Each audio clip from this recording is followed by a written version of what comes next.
Olá, minha amiga, meu amigo, hora do nosso encontro nesse dia em que os fatos vão muito rápido e você já vai saber da essência deles neste 6 de agosto. Em 1945, está fazendo 80 anos hoje, foi a primeira bomba atômica do mundo, só teve 2, 3 dias depois de Hiroshima, Nagasaki. Morreram aí umas quase 300 mil pessoas, inclusive contando as consequências da bomba. Eu estive lá em Hiroshima com os meus filhos pequenos para mostrar o horror de uma guerra nuclear. Trilhos que derreteram, garrafas derreteram com o calor da Little Boy, né? O gurizinho, o nome da bomba, feita de urânio, jogada pelo B-29, chamado Enola Gay, do comandante Paul Tibbets, que morreu com 92 anos. Antes disso, em março, as superfortalezas americanas haviam feito um ataque maciço contra Tóquio, com bombas incendiárias. Tóquio era uma cidade de madeira e palha. 100 mil pessoas mortas pelo fogo também. Ou seja, o 7 de dezembro de 41 foi o dia da infâmia, em Pearl Harbor. Depois, o 6 de agosto, foi o segundo dia da infâmia, em 1945.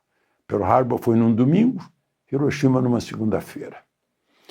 Foi uma nova guerra em que não se decidia entre os exércitos num campo de batalha como em Waterloo, né?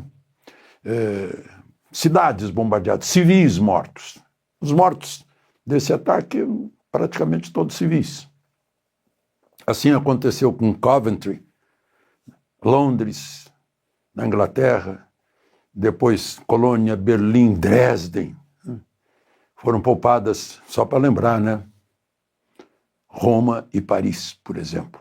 A Catedral de Colônia foi poupada, mas enfim. Bom, outra guerra terminou num 6 de agosto em 1661, em Haia. O governo português, o Reino de Portugal e o da Holanda assinaram um tratado pelo qual a Holanda desistia do Brasil depois de 30 anos de ocupação.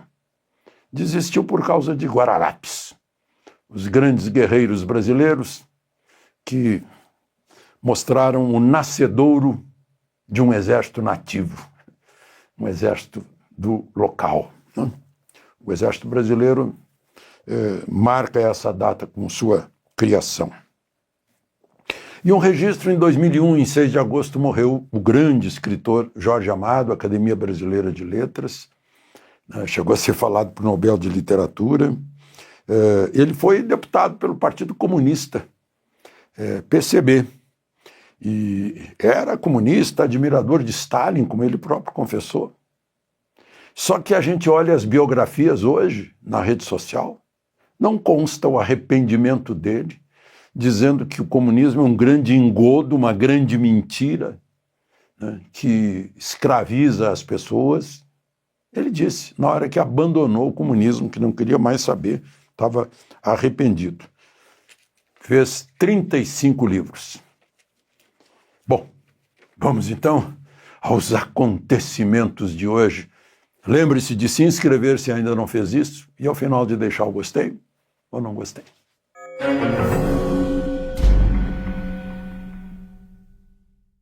Bom, começou hoje a tarifa, o tarifaço, né? Era de 10%, a melhor tarifa entre aquelas que foram anunciadas por Trump. Aí surgiu mais 40%, principalmente por razões políticas. 50% a partir de hoje, numa boa parte de produtos brasileiros, com prejuízos para o Brasil. Lula disse ontem que ia ligar para Trump para convidá-lo para a COP30. Vocês viram aí COP30? A Áustria não vem mais, está muito caro para a Áustria. O presidente da Áustria, que aliás eu me pareço com ele, ou ele se parece comigo, e tem o nome de Alexandre. Alexandre Van der Bellen avisou que está muito caro, que não tem dinheiro para pagar em Belém. Bom, disse que ia convidar, mas não ligou. E agora ele está dizendo para Reuters, que o entrevistou, que ele não vai se humilhar e ligar para Trump. Ele não está entendendo que ele é chefe de Estado. Chefe de Estado pode sofrer qualquer humilhação, tortura, ameaça, em nome do seu país, para defender o país. Mas ele não quer se humilhar. Ele já antecipa a sensação de que isso é uma humilhação. Ligar para o Trump. Todos os demais fizeram isso. A mexicana de esquerda negociou, o canadense, o indiano recebeu mais 25% agora porque continuou vendendo para a Rússia, o chinês está negociando, o indonésio, o tailandês, sul-africano. Lula, ao contrário, complica as coisas ainda mais. Eu não sei como é que a cabeça funciona. Diz que vai fazer um movimento no BRICS para pressionar essa questão de tarifas. Quer dizer, ele quer sofrer mais uma frustração, porque a Índia não vai, claro, a China não vai se meter, a Rússia já está com 1000 problemas, e nem o sul-africano, que foi lá para o Trump ainda levou um xingamento. Não sei como é que se mete nisso. Parece que faz questão. Isso tudo comprova o que eu imagino que seja, que ele quer ter essa tarifa para ter uma desculpa para o desastre fiscal do seu governo, né? E o fato de que ele está apaixonado pela China, para justificar isso perante os brasileiros. Só que, para fazer isso, ele vai prejudicar muitas atividades, empregos e empresas no Brasil, que dependem muito de exportações para os Estados Unidos, né? Aliás,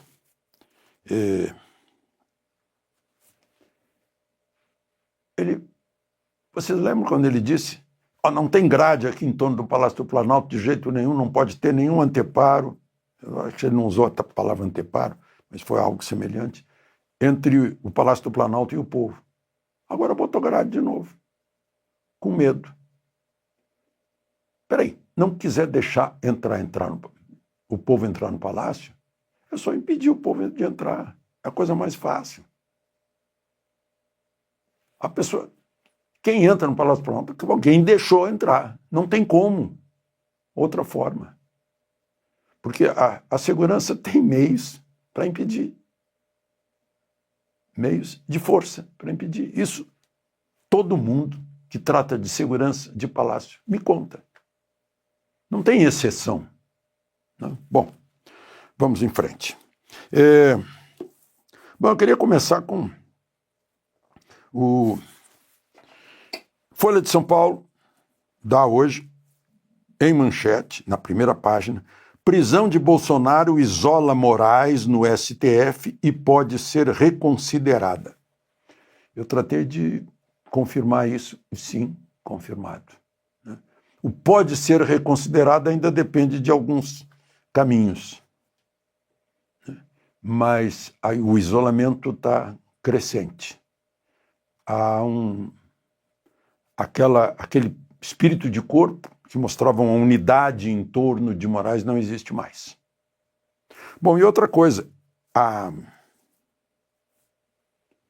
o editorial da Folha de São Paulo, o primeiro dos editoriais, tem por título: Bolsonaro tem direito à livre expressão. Aí, depois de dizer que Bolsonaro queria ser tirano, queria dar golpe, não queria sair da presidência, era contra a democracia, a Folha escreve: democratas não se transformam em tiranos para combater a tirania. A pretexto de enfrentar a ameaça autoritária, o ministro Alexandre de Moraes, apoiado pela maioria dos colegas, desenvolveu teoria e prática estranhas à carta, ou seja, à Constituição. Ordens de censura, muitas vezes exaradas em despachos secretos que não permitem defesa, tornaram-se lugar comum.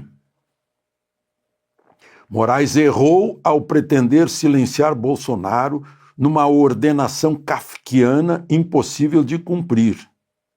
Moraes erra ao mandar prender o ex-presidente por ter se comunicado com apoiadores em atos organizados pela direita. A maioria dos colegas de Alexandre de Moraes, aí eu estou pulando um parágrafo porque fala de Fux, dos colegas de Alexandre de Moraes, precisa reinstituir esse princípio basilar da ordem democrática, a liberdade de expressão. O espírito de corpo ou de defesa contra assédio estrangeiro não justifica relativizar garantias constitucionais. Pesadíssimo editorial e veio da Folha de São Paulo. Agora eu encontro aqui no Instagram, vamos lá, eu achei, coincidiu, né? Eu estou lendo aquele relatório estão chamando aí de Vaza Toga /2, com dados do Talhaferro, publicado pelo Michael Schellenberger, né? E que cita a então chefe de gabinete do ministro Moraes no Supremo, dando ordens para aquela divisão de combate à desinformação do Tribunal Superior Eleitoral, lá na Justiça Eleitoral, que era chefiada pelo Talhaferro, mandando pressa, dizendo que estão acostumados a andar devagar, que o ministro exige pressa. Na Folha 7 diz que ela foi implacável, inclusive exige aí o afastamento de um certo Fred, que se chama Frederico Alvim, porque estava muito devagar, né? O que queria com pressa? Investigações na biometria, nas redes sociais, de pessoas que estavam presas e que a Procuradoria, a PGR, estava mandando soltar, porque não carecia de ficar preso. Mas o ministro não queria que forem soltos, tem que verificar quem são esses, né?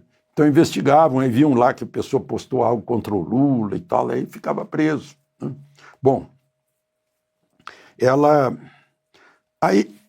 entrou, abriu uma conta no Instagram, está aqui, Cristina Kussahara. E na apresentação ela diz: não sou culpada de nada, vírgula, fiz o que me requisitaram. Dia 10, soltarei provas, vírgula, sigam-me e não tomem julgamentos antecipados. Não tem ponto. Aí eu fui ver qual é a instrução dela, ela é bacharel em Direito, em História, pós-graduada em História. Porque o português aqui, coitado, né? Pô, chefe de gabinete do ministro Supremo. Não sou culpada de nada, fiz o que me requisitaram. Que verbo é esse? Requisitaram. Fez uma requisição. Estranho, né? Depois, dia 10, soltarei provas. As provas, por acaso, estavam presas, alguma coisa, soltarei.